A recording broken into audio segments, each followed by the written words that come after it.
সহায়িকারা অবসরের পর payment of gratuity act অনুযায়ী গ্র্যাচুইটি তাদের পাওয়ার অধিকার আছে। আজকে মাননীয় উচ্চ আদালত এক গুরুত্বপূর্ণ রায়ে স্পষ্টভাবে বলেছেন অঙ্গনারী কর্মী সহায়িকারা যারা আইসিডিএস স্কিমে কাজ করছেন এবং যারা অবসরে গেছেন তাদেরকে গ্র্যাচুইটি দিতে হবে পেমেন্ট অফ গ্র্যাচুইটি অ্যাক্টে, এবং সেটা দিতে হবে অবসরের 30 দিনের মধ্যে।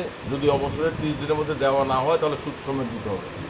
আমরা এই রায়ে আমরা খুশি, কারণ অঙ্গনারী কর্মী সহায়িকারা তারা তৃণমূল স্তরে সামান্য মজুরির বিনিময়ে অত্যন্ত গুরুত্বপূর্ণ দায়িত্ব পালন করে। তারা বঞ্চিত।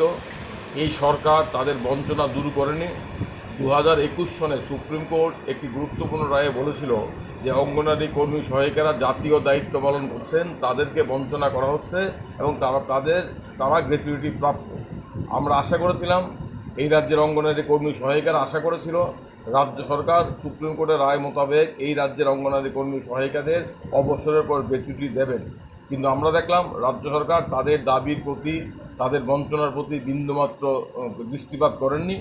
রাজ্য সরকার সুপ্রিম কোর্টের নির্দেশ থাকা সত্ত্বেও এই রাজ্যের মন্ত্রিসভা, এই রাজ্যের আমলাকুল সুপ্রিম কোর্টের নির্দেশকে বৃদ্ধাঙ্গুষ্ঠ দেখিয়ে অবসরপ্রাপ্ত অঙ্গনারী কর্মীদের বলেছে যে তোমরা গ্র্যাচুইটি পাবেন। এর বিরুদ্ধে মামলা হয়েছে। আজকে একটি মামলায়, যে মামলাটি 20 জন অঙ্গনারী কর্মী সহায়িকারা করেছেন, সেই মামলায় মাননীয় বিচারপতি এস দত্ত পুরকায়স্থ স্পষ্টভাবে বলেছেন অঙ্গনারী কর্মী সহায়িকারা অবসরের পর গ্র্যাচুইটি প্রাপ্য। দি পেমেন্ট অফ গ্র্যাচুইটি অ্যাক্ট তাদের ক্ষেত্রে প্রযোজ্য। এই রায়ের ফলে এই রাজ্যের সমস্ত অঙ্গনারী কর্মী সহায়িকারা উপকৃত হবেন এবং তাদের দীর্ঘদিনের বঞ্চনার একটি সমাধান হলো। তারা আইনের দরজায় এসে অধিকার আদায় করতে পারলেন এবং এটা তাদের কাছে অত্যন্ত খুশির খবর। এবং আইনজীবী হিসাবেও আমরা খুশি যে অঙ্গনারী কর্মী সহায়িকাদের পক্ষে দাঁড়িয়ে আমরা তাদেরকে একটা বিজয় দিতে পেরেছি। এটা তাদের বিরাট জয়।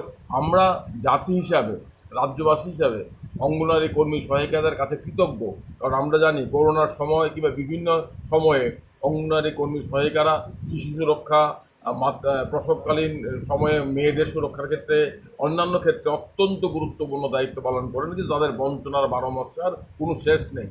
রাজ্য সরকার তাদের প্রতি অন্ধ, কেন্দ্রীয় সরকার তাদের কথা বলে না, মুখে মুখে নারী সশক্তিকরণের কথা বলে কিন্তু কার্যত অশ্বডিম্ব। কিন্তু আদালতে এসে তারা রায় প্রতিষ্ঠা করতে পারলেন এবং আমার সহকর্মীরা বলেছেন আদালতে আসার ক্ষেত্রেও তাদেরকে ভয় ভীতি দেখানো হয়েছে, তাদেরকে বিভিন্নভাবে নিরস্ত করার চেষ্টা করা হয়েছে, কিন্তু তারা সাহস করে অধিকার অর্জনের জন্য আদালতে এসেছেন। আদালতে এসে তারা সাফল্য পেয়েছেন এবং তাদের এই সাফল্য অন্যদেরকে অনুপ্রাণিত করবে এবং সবাই উপকৃত হবেন। এটা একটা গুরুত্বপূর্ণ রায়। কবে থেকে কার্যকর? এটা সমস্ত অঙ্গনারী কর্মী সহায়িকারা যারাই রিটায়ারমেন্টে গেছেন তাদেরকে দিতে হবে।